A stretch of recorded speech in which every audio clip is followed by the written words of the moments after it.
Cinemation Read-Alongs presents Story Time with Matthew Lee, the Lorax. This is the story of the Lorax. You can read along with me in your book.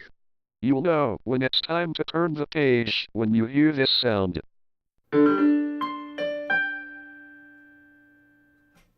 Let's begin now.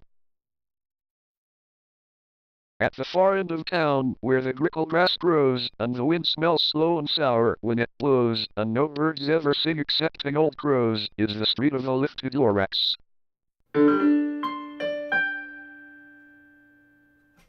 And deep in the grickle grass, some people say, if you look deep enough you can still see, today, where the Lorax once stood, just as long as it could, before somebody lifted the Lorax away. What was the Lorax? And why was it there? And why was it lifted and taken somewhere, from the far end of town, where the grickle grass grows? The old onceler still lives here. Ask him. He knows. You won't see the onceler. Don't knock at his door. He stays in his lurkin on top of his store. He lurks in his lurkin, cold under the roof, where he makes his own clothes out of Miff-Mufford Moof. And on special dank midnights in August, he peeks out of the shutters, and sometimes he speaks, and tells how the Lorax was lifted away. He'll tell you, perhaps, if you're willing to pay.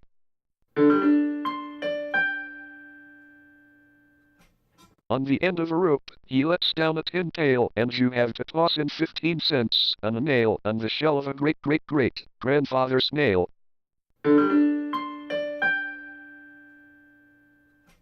Then he pulls up the pail, makes a most careful count, to see if you've paid him the proper amount.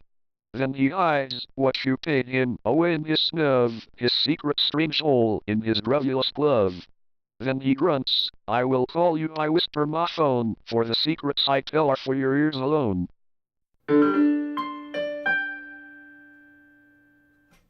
Slop. Down slops the whisper my phone to your ear, and the old onceler's whispers are not very clear, since they have to come down through a snurgly hose, and he sounds as if he had smallish V's up his nose. Now I'll tell you, he says, with his teeth sounding gray, how the Lorax got lifted and taken away. It all started way back. Such a long, long time back.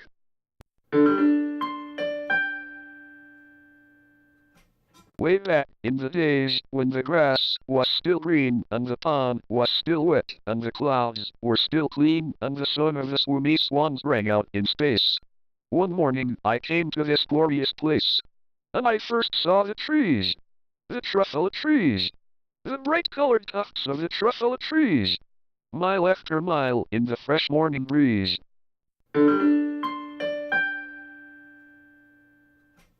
And under the trees I saw brown bar-haloots frisking about in their bar-haloot suits as they played in the shade and ate truffle of fruits.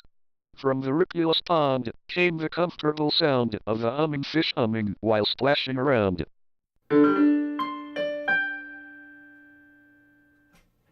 But those trees, those truffle trees.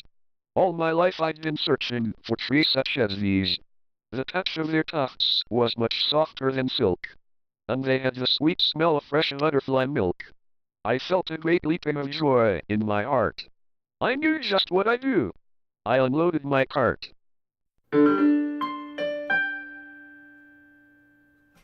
In no time at all, I had built a small shop. Then I chopped down a truffle tree with one chop. And with great skillful skill and with great speedy speed, I took the soft tuft, and I knitted a feed.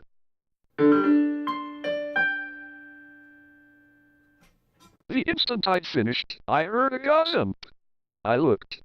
I saw something pop out of the stump of the tree I'd chopped down.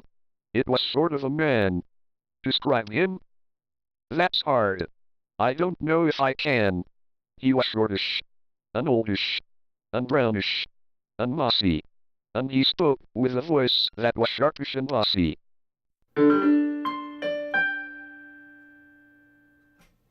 Mister, he said with a sawdusty sneeze, I am the Lorax. I speak for the trees. I speak for the trees have no tongues. And I'm asking you, sir, at the top of my lungs. He was very upset as he shouted and puffed. What's that thing you've made out of my truffle, a tuft?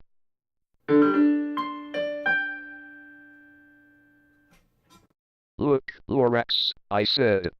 There's no cause for alarm. I chopped just one tree. I am doing no harm. I'm being quite useful. This thing is a feed. A feed's a fine something that all people need. It's a shirt. It's a sock. It's a glove. It's a hat. But it has other uses. Yes, far beyond that. You can use it for carpets. For pillows. For sheets. Or curtains. Or covers for bicycle seats. The Lorax said, Sir, you are crazy with greed. There is no one on earth who would buy that fool feed.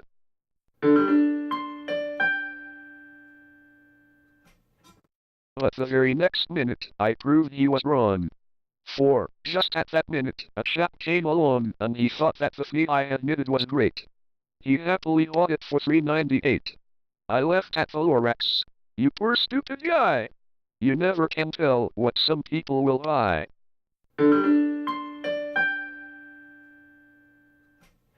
I repeat, cried the Lorax.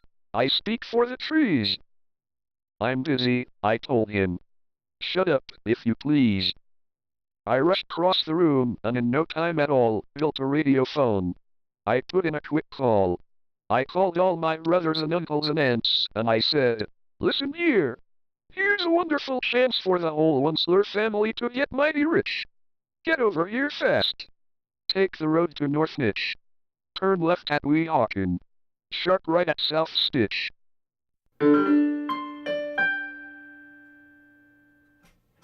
And, in no time at all, in the factory I built, the whole Onceler family was working full tilt. We were all knitting feeds just as busy as bees, to the sound of the chopping of truffle trees.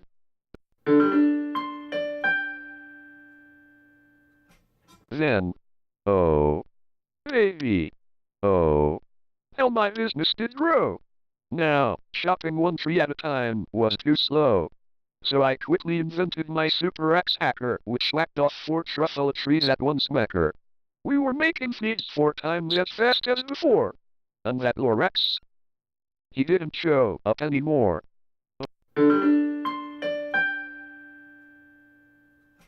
But the next week, he knocked on my new office door.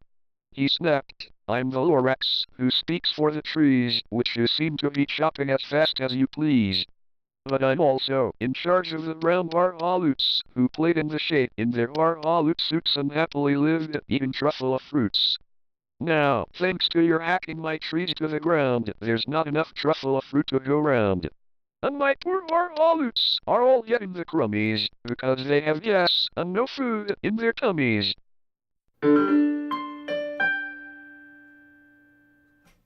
They loved living here. But I can't let them stay. They'll have to find food. And I hope that they may. Good luck, boys, he cried. And he sent them away. I, the Onceler, felt sad as I watched them all go. But, business is business. And business must grow, regardless of crummies and tummies, you know.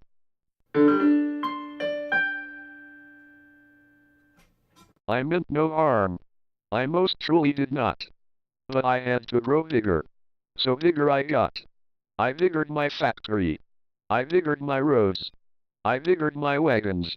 I biggered the loads of the feeds I shipped out. I was shipping them forth to the south, to the east, to the west, to the north. I went right on biggering, selling more feeds. And I biggered my money, which everyone needs.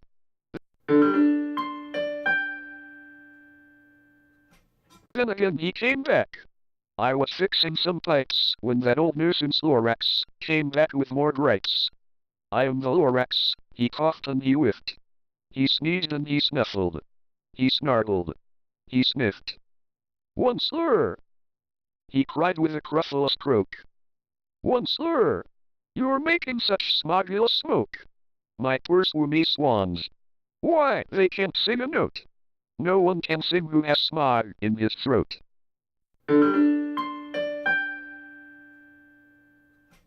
And so, said the Lorax, please pardon my cough, they cannot live here. So I'm sending them off. Where will they go? I don't hopefully know. They may have to fly for a month or a year to escape from the smog you've smogged up around here.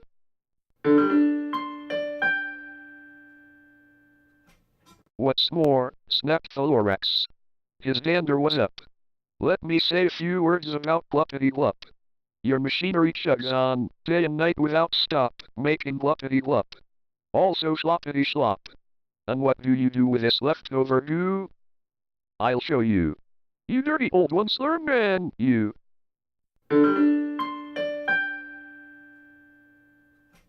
You're glumping the pond where the humming fish hum. No more can they for their eels are all yum. So I'm sending them off. Oh, their future is dreary. They'll walk on their fins and get woefully weary in search of some water that isn't so smeary. I hear things are just as bad up in Lake Erie.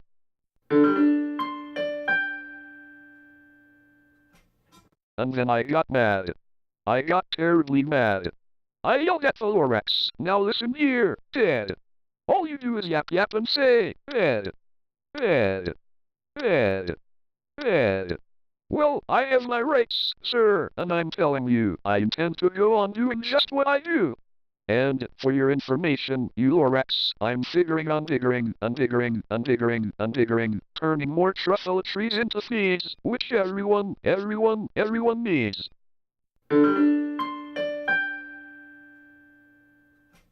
And at that very moment, we heard a loud whack. From outside in the fields, came a sickening smack of an axe on a tree. Then we heard the tree fall. The very last truffle tree of them all.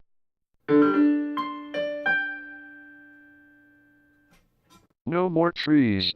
No more fees. No more work to be done. So, in no time, my uncles and aunts, everyone, all waved me goodbye. They jumped into my cars and drove away under the smoke-smothered stars. Now all that was left neath the bad-smelling sky was my big empty factory, the Lorax, and I. The Lorax said nothing. Just gave me a glance, just gave me a very sad backward glance, as he lifted himself by the seat of his pants.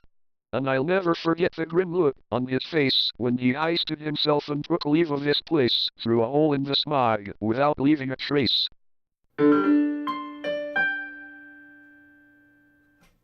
And all that the Lorax left here in this mess was a small pile of rocks with one word.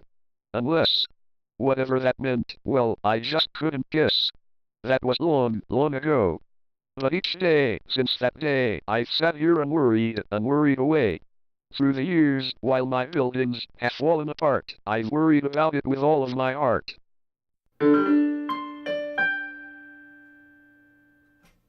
But now, says the one slur, now that you're here, the word of the Lorax seems perfectly clear.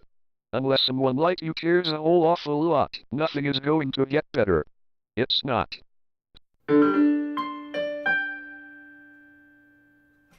So, catch! Calls the one slur. He let something fall.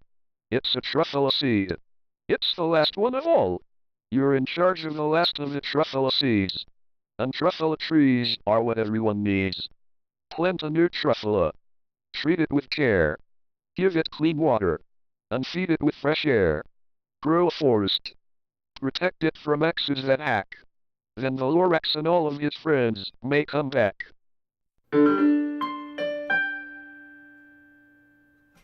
That is the end of this story. Don't forget to like, subscribe, comment, turn on my post notifications bell, and request us some more if you enjoyed this video. See you next time. Goodbye.